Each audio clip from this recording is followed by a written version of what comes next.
और इस वक्त की बड़ी खबर आपको बता दें, केजरीवाल ने मोहन भागवत को एक लेटर लिखा है और 5 सवाल पूछे हैं इस लेटर में कि मोदी पर 75 साल के रिटायरमेंट वाला फॉर्मूला क्यों लागू नहीं होता है। यही सवाल जब उन्होंने संडे को रैली की थी तब पूछे थे। अब चिट्ठी लिखी है आरएसएस को, जिसमें एक बार फिर अरविंद केजरीवाल ने 5 सवाल पूछे हैं। आरएसएस को यह लेटर लिखा गया है अरविंद केजरीवाल की तरफ से। और इसी मुद्दे पर बातचीत करने के लिए हमारे साथ इस वक्त न्यूज 24 पर मौजूद हैं आम आदमी पार्टी के राज्यसभा सांसद संजय सिंह जी। न्यूज 24 में आपका बहुत बहुत स्वागत है। संजय सिंह जी, एक बार फिर अरविंद केजरीवाल ने चिट्ठी लिखी है और वही सवाल दोहराए हैं जो पिछले कल जो उन्होंने रैली की थी संडे को। ये लेटर वाली पॉलिटिक्स आम आदमी पार्टी कहां से खेल रही है और ये आरएसएस से इतनी उम्मीदें कहां से हो गई हैं आपको कि आप चिट्ठी लिखेंगे, सवाल उठाएंगे और आरएसएस बीजेपी को सुधार देगी? देखिए, ये लेटर वाली पॉलिटिक्स का सवाल नहीं है। ये सवाल देश के लोगों के मन में है। ये सवाल पूरा देश जानना चाहता है। और अरविंद केजरीवाल के सवालों के बाद जो खामोशी है, जो सन्नाटा है, उसमें शोले फिल्म के एके हंगल का डायलॉग मुझे याद आता है कि ये सन्नाटा क्यों पसरा है भाई। ना बीजेपी बोल रही है, ना आरएसएस बोल रही है। इसका मतलब अरविंद केजरीवाल के सारे सवाल जायज और सही हैं। और क्या सवाल है उनके? कि जो मापदंड आप दूसरों के लिए तैयार करते हैं, जो नैतिकता की, राष्ट्रवाद की बातें आप करते हैं, जो आप देशभक्ति और राष्ट्रभक्ति की बातें करते हैं और राष्ट्रभक्त होने का दावा करते हैं, उसके विपरीत एक सरकार काम कर रही है।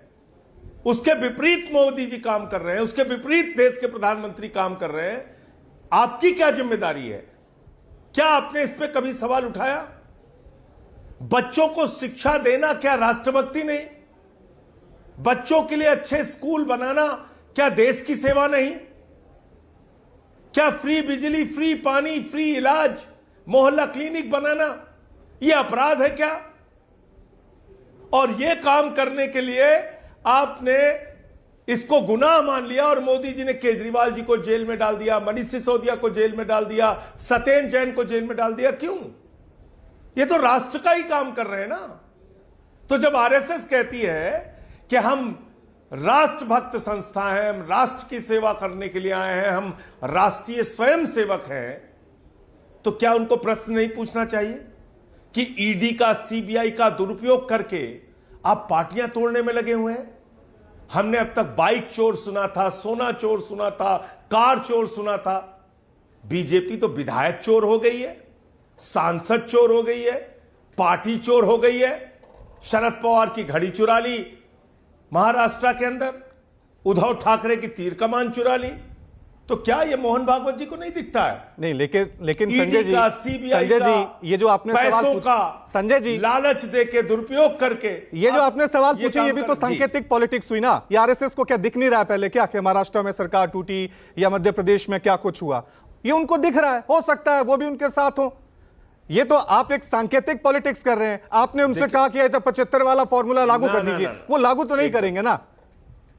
मैं आ रहा हूं, उस पर आ रहा हूं। देखिए क्या है, भारत के प्रधानमंत्री ने, आरएसएस ने यह तय किया कि भाई 75 साल की आयु के बाद कोई सक्रिय राजनीति में नहीं रहेगा, विधायक, सांसद, मंत्री नहीं बनेगा। यह बीजेपी और आरएसएस का फैसला है। खुद प्रधानमंत्री जी ने कहा। अब क्या हुआ उसमें?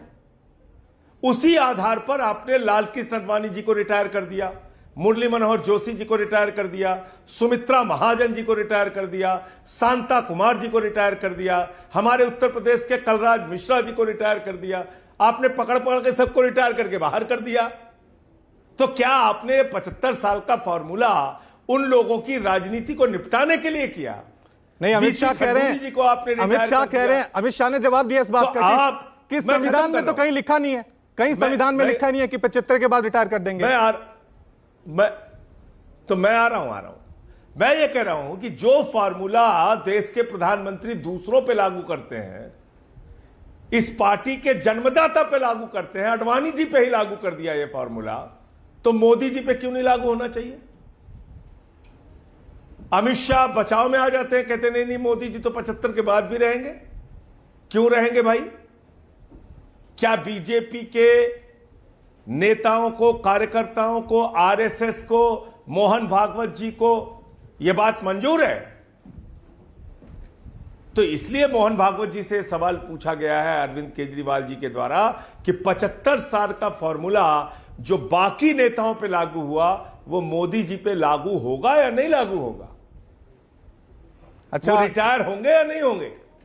संजय सिंह जी, ठीक है, आप सवाल पूछ रहे हैं। अरविंद केजरीवाल को जब सुप्रीम कोर्ट से पहली बार अंतरिम अच्छा, जमानत मिली थी। एक और बात, एक अंतिम बात, ठीक है, एक बोलिए। अंतिम बात।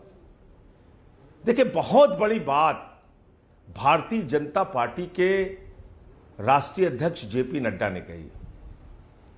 जब से आरएसएस का जन्म हुआ या जब से बीजेपी बनी या जनसंघ भी थी, किसी भी जनसंघ और बीजेपी के राष्ट्रीय अध्यक्ष ने यह कभी नहीं कहा कि अब हमको आरएसएस की जरूरत नहीं है। दूध की मक्खी की तरह ना आरएसएस को निकाल के फेंक दिया। ये तो आरएसएस के जो स्वयंसेवक हैं, जो कार्यकर्ता हैं, संजय जी, यही सवाल उनके मन में क्या भाव है? यही सवाल के मन में क्या भाव है? यही सवाल मैं आपसे सवाल पूछ रहा हूं कि जब अरविंद केजरीवाल आए थे, सुप्रीम कोर्ट से जमानत मिली थी, उन्होंने कहा था क्या क्या बेटा संजय जी, उन्होंने कहा था अरविंद केजरीवाल ने इतना बड़ा हो गया कि मां को आंख दिखाने लगा। ठीक है, ठीक है, क्या बेटा इतना बड़ा हो गया कि मां को आंख दिखाने लगा? मातृ संस्था है ना आरएसएस। ठीक है, ठीक है, संजय जी आप सवाल उठा रहे हैं ना, लेकिन अब कह रहे हैं हमें मातृ संजय जी सुन लीजिए, संजय जी सुन लीजिए। अरविंद केजरीवाल जब बाहर आए तो उन्होंने एक सवाल उठाया कि अब योगी जी को हटा देंगे, वैसा भी कुछ नजर नहीं आया। अब दोबारा आपने सवाल उठाया कि आरएसएस अलग नीति पे चल रही है, बीजेपी अलग नीति पे चल रही है। क्या ये माने कि अब आम आदमी पार्टी ये जो तोड़ने वाली राजनीति होती है, फूट डालने वाली राजनीति होती है, मोदी बनाम योगी कर दिया, बीजेपी बनाम आरएसएस कर दिया, यही करना चाह रहे हैं क्या आप? ये हम कर रहे हैं मोदी बनाम योगी कि खुलेआम बीजेपी के नेता कर रहे हैं? योगी की मीटिंग में दो दो उप मुख्यमंत्री जाते ही नहीं है, कई मंत्री नहीं जाते हैं। खुलेआम चर्चाओं का बाजार उत्तर प्रदेश में गर्म है कि मोदी योगी की टीम अलग है, आपस में लड़ते रहते हैं। ये हमने किया है क्या? और ये 43 सीट पे अगर नहीं पहुंचे होते इंडिया गठबंधन के लोग, तो अब तक योगी जी चले गए होते, उनको हटा दिया गया होता। वो समय रहते उन्होंने जो कुछ भी उनकी पार्टी के अंदर हुआ वो बेहतर आप लोग जानते भी हैं। देखिए, इतना नादान इस देश में कोई नहीं है, चारों तरफ इस बात की चर्चा है। उत्तर प्रदेश का एक एक व्यक्ति इस बात को जानता है कि मोदी और योगी में ठनी हुई है, योगी और अमित शाह में ठनी हुई है, और इनका ग्रुप बिल्कुल अलग है। ये लोग यूपी की राजनीति को डोमिनेट करना चाहते हैं और इसके कारण से तलवारें खींची हुई हैं। और जो लोग इनसे संबंधित हैं, दिल्ली वालों से, मोदी अमित शाह से, वो अपनी राजनीति अलग करते हैं। योगी के साथ जो लोग जुड़े हुए हैं वो अपनी राजनीति अलग करते हैं।